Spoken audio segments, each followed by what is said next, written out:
皆様こんにちは、ずんだもんと春日部つむぎよ。とうとうラピッドトリガーを手に入れたぞ。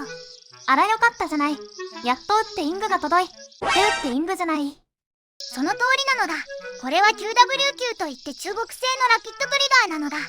あなたってイングの3キータイプの UWU 注文してなかったっけ？ 4月に注文したのに到着予定がまさかの10月中旬。さすがに遅すぎたから試しにこれ買ったのだ。半年は遅すぎるわね。それでその QW 級を使った感想は？ラピッドトリガーで連打安定するしコンパクトだし比較的安価に手に入るけど、ずんだもんは QW 級は使わないって結果になったのだ。あなたいつも何でも買うくせに結局使わないのね。何事もトライアンドエラーが大事なのだ。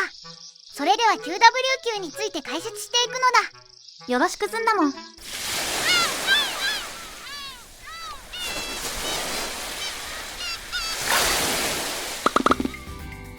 夏ね。こんな時は海に行って海水浴するより家にこもってゲームなのだ。一理あるわね。初めてラピッドトリガーを使用したんだけど、連打が安定して指が詰まることがなくなったのだ。ラピッドトリガーの恩恵はでかそうね。心なしかシングルタップもリズムよく叩けるようになったのだ。自分が叩きたいタイミングですぐ反応するからリズムよく叩けるってわけね。でも逆に分かったことがあって、ラピッドトリガーを使ったからって連打力が上がるわけではないのだ。連打力爆上がりだと思ってたけど違うの？連打力が上がるというより連打の安定力が上がるって表現の方が正解なのだ。安定して叩けるってだけで速く叩けるわけじゃないのね。BPM240 の連打を叩くためには BPM240 の速さで指を動かさないと叩けないのだ。結局己の連打力を上回ることはできないのね。ラピッドトリガーを使うと指が詰まっちゃって叩けなかったとかスタミナ切れで叩けなかったってことが大幅に減るのだ。私はバースト連打苦手だから使いやすそうね。3連打、バースト、長い連打全部にサポートしてくれるのだ。心強い味方ね。ラピッドトリガーワークまで補助で連打力を上げるには自分の指を鍛えるしかなさそうね。さあ今日から毎日指をしばくぞ君たち。 QW 級の見た目はこんな感じ。黒、白、ピンクと3種類あって今回は黒を購入したのだ。無難な色ね。裏の滑り止めがしっかり効いてくれるので BPM 線でプレイしても動かないのだ。これはとてもありがたいわね。接続端子は USB2.0 とタイプ C なのだ。接続するだけで使えて便利ね。各キーの設定方法はつまみを長押しすると設定画面が出てくるのだ。そこからボタン、キーストローク。キーは左から K1、K2、K3 なのだ。プレスはどれくらい押し込んだらキーが反応するかの数値なのだ。リリースはどれくらいキーを戻したらオフになるかの数値なのだ。デッドゾーンは何も反応しない距離を決める数値なのだ。ずんだもんはプレス10、リリース後、デッドゾーン後で設定したのだ。他の上位勢の数値を参考にしてもいいかもしれないわね。 QW 級の公式左右デバイスからドライバーをダウンロードすると各キーの役割を変更できるのだ。自分の好きなようにキーをカスタマイズできるのね。ずんだもんはつまみを押すと ESC、 右に回すと矢印キーの右、左に回すと矢印キーの左に設定したのだ。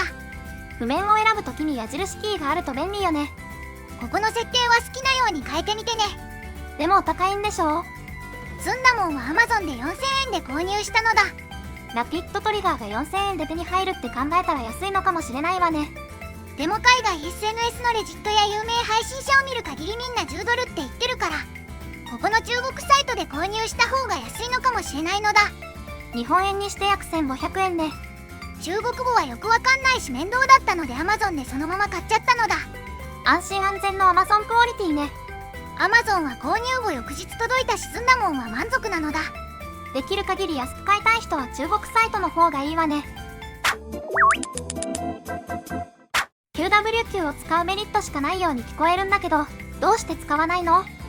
これは本当に感覚的な話になっちゃうんだけど、今使っている APEX Pro と比べて打感が違うのと押し返しが少し弱い気がするのだ。これはもう好みの問題になってくるわね。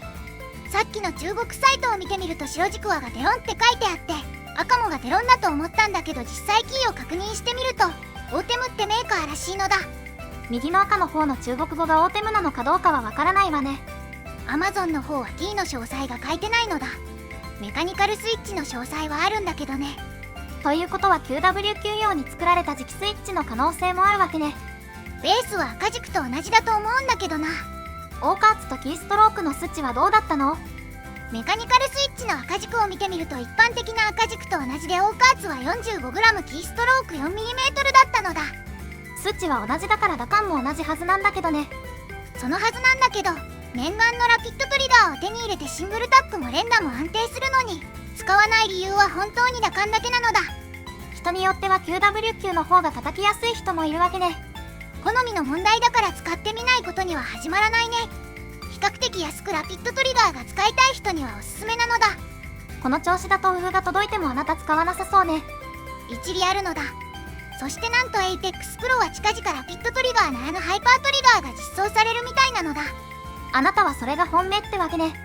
しっかり機能するのであれば本当に嬉しいのだ。今後のアップデートに期待ね。今回のまとめ、連打力が上がるわけではなく連打の安定力が上がる。ついでにシングルタックも上手くなる。安くラピッドトリガーが欲しいなら買い。でもなんだか打感が違うからずんだもんは使わない。APEX Pro のハイパートリガーと10月に届くと比べる予定。連打が出るときはラピッドトリガーなくても BPM300 の連打は出る。そういえばあなたの連打力高いんだったわね。できるときはできるしできないときはできないのだ。オスってそういうものよ。ずんだもんの動画を見る時間があったらその分オスをたくさんプレイした方が上手くなるのだ。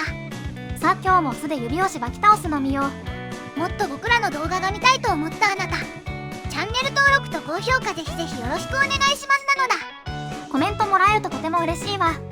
それでは最後までご視聴いただきありがとうございました。なっとった。